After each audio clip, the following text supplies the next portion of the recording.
मंदिर में बैठ जाए तो संत नहीं हो जाता। और यहां मैं उसी विषय को दोहराना चाहूंगा और मैं आपको शुरू करूंगा। हम और आप चुनाव लड़ते हैं, चुनाव में एफिडेविट देते हैं और वो सबसे सही माना जाता है। तो मैं ये एफिडेविट के बारे में बताना चाहूंगा कि हमारे मित्र का एक एफिडेविट था और ये एफिडेविट की प्रति है और उनके पृष्ठ हैं। ये पृष्ठ हैं 32 आपराधिक मुकदमे का जो उन्होंने स्वयं स्वीकारा है, लेकिन ये कॉन्शियंस कीपर हैं बिहार और देश के, इसके बारे में कोई नहीं पूछता है। और ऐसा ही अगर आप देखेंगे तो पन्ना खत्म हो गया है अपने बारे में हस्ताक्षर करके कि मैं कितने अपराधों से जुड़ा हूं। मैं भी राजनीतिक व्यक्ति हूं, मुझे भी खंगाल लीजिए, और मैं भी 30 साल से राजनीति में हूं। और मैं सिर्फ एक पन्ना दिखाना चाहूंगा मेरे एफिडेविट में, अभी तक खाली है। मैं ईश्वर से यही प्रार्थना करता हूं कि अपने राजनीतिक जीवन में मुझे अपराध और अपराधी की श्रृंखला में न जाना पड़े। ईश्वर मुझे ताकत दे कि ऐसे ताकतों के खिलाफ मैं लड़ता रहूं। मैं जानता हूं कि अपराधी के खिलाफ तो कार्रवाई करना आसान होता है, लेकिन राजनीतिक अपराधी के खिलाफ कार्रवाई करना संभव नहीं होता है, क्योंकि उसके पास उसी ताकत का, राजनीतिक ताकत का संरक्षण मिलता है। और उस राजनीतिक संरक्षण के सामने हम सब भी झुक जाते हैं, शासन भी कई बार झुक जाता है और दबदबे के साथ ताकत दिखा करके शासन के लोगों को भी झुकाने का प्रयास करता है ताकि आपराधिक पृष्ठभूमि समाप्त हो जाए। ये अपराध सामान्य नहीं है साहब। मैं नहीं बोलना चाहता था, मेरा कोई लेना देना नहीं। वो मधेपुरा की राजनीति करते हैं, मैं सारण का राजनीति करता हूं। और मैं आभार व्यक्त करना चाहूंगा सारण कमिश्नरी के लोगों को और उत्तर बिहार के लोगों को। हम अपराध की दुनिया से अलग हैं, शांति में हैं, हम ना कोई दंगा चाहते हैं। और हमारे हर समाज के लोग सारण जिला में सुख शांति से रहते हैं, चाहे किसी भी पॉलिटिकल पार्टी के हों, कोई भी विधायक हो, आरजेडी का हो, कम्युनिस्ट का हो, कहीं का हो। हम सब चुनाव तक लड़ते हैं और चुनाव के बाद जाकर के हम सब लोग साथ मिलकर विकास का काम करते हैं। और आज तक मेरे पॉलिटिकल लाइफ में मुझे, आप सबको पता है कि मैं सारण का सांसद रहा हूं, छपरा का सांसद रहा हूं। मेरी लड़ाई बहुत ताकतवर लोगों से हुई है, लेकिन एक सीमा के नीचे मेरे जिला में कोई नहीं गया। और मैं उन लोगों का नाम नहीं लेना चाहता हूं। मैं इतना जरूर कबूल करूंगा कि एक आपराधिक रूप से कभी किसी ने पॉलिटिक्स नहीं किया मेरे जिला में, और मैं उन लोगों का आभार व्यक्त करता हूं जो सीमा। तो ये चलिए आप इनका एक पृष्ठभूमि देखिए, और ये पत्रकारों के लिए है। जब आप ऐसे व्यक्तियों का 70 धाराएं हैं 31 केसेस में, और ये डकैती का है, राइटिंग का है, आर्म्स का है, थेफ्ट का है, कॉन्स्पिरेसी का है, क्रिमिनल इंटिमिडेशन का है, एब्डक्शन का है, ब्राइबरी का है, पब्लिक ऑर्डर, शायद सीआरपीसी और आईपीसी का कोई धारा बचा नहीं है जो हमारे मित्र के नाम पर नहीं है, लेकिन सब लोग भूल गए हैं।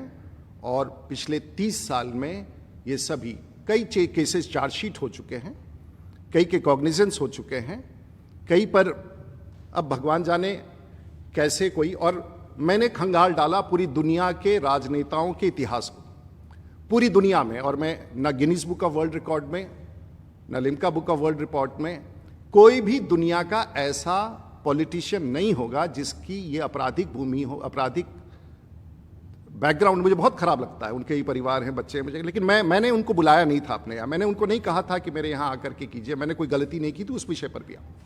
और मैं एपोलॉजेटिक नहीं हूं, मैं दावे के साथ कह रहा हूं कि मैंने तो इतना आपराधिक मामला, कोई भी धारा नहीं बचा है अगर ध्यान से देखेंगे, और वो सब छिपा हुआ है, कोई जानता नहीं है। केसों का धारा अगर आप ध्यान से पढ़ेंगे, कोई धारा ऐसा नहीं बचा है। नया सीआरपीसी और नया आईपीसी लिखना पड़ेगा किसी व्यक्ति के पृष्ठभूमि को बताने के लिए कि आखिर ये व्यक्ति है कौन और क्यों छिपा हुआ है इस प्रकार से, और क्यों छिपा रखा है लोगों ने, और क्यों इसकी चर्चा नहीं करते हैं। मैं अगर अपराध करूं तो रात्र भर हम लोग सो नहीं पाते हैं। और इस प्रकार का, और इसमें कितने लोगों का दमन हुआ, कितना, मैं ये नहीं जाऊंगा, इसको मैं भी छोड़ देता हूं, क्योंकि इसके बाद के अगर तथ्य मैं आपके पास लाऊं तो आप दंग हो जाएंगे। आगे का इंतजार कीजिए, हम सब लेके आएंगे। क्योंकि मैं जानता हूं कि किसी राजनीतिक अपराधी से लड़ना कितना कठिन होता है। आपके ऊपर भी हो सकता है, आपके परिवार के ऊपर भी खतरा हो सकता है, मित्रों पर हो सकता है, पत्रकारों पर हो सकता है। लेकिन एक और बात है जो छिपाया गया।